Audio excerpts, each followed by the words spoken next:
The Ukrainian city of Mariupol is now in Russian hands, after more than 2 months of bitter fighting and constant Russian shelling that destroyed massive swaths of the city and killed thousands of civilians, according to local officials. Ukraine formally declared an end to its combat mission in Mariupol late Monday.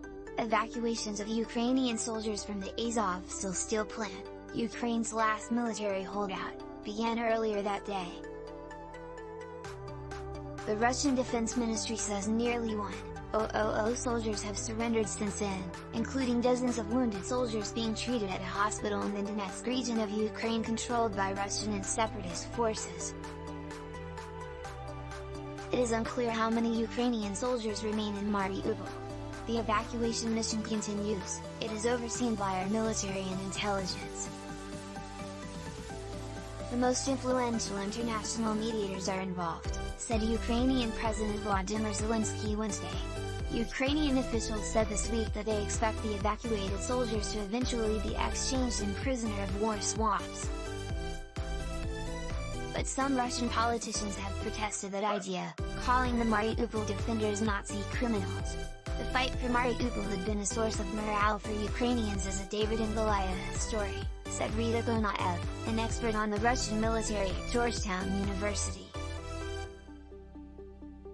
For months, Ukrainians had celebrated the small number of soldiers who managed to keep the city from falling into Russian hands, despite near-constant shelling and Russia's firepower advantage.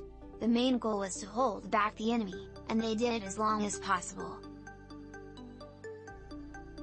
Thank you to our heroes, our defenders, for holding the fort of Mariupol for such a long time, said Mariupol Mayor Vadym Boichenko, speaking on Ukrainian TV Monday.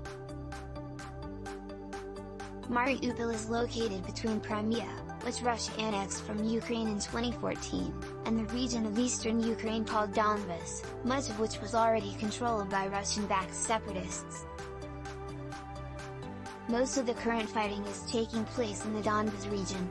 Russian President Vladimir Putin recognized the independence of 2 enclaves there prior to the full-scale invasion of Ukraine.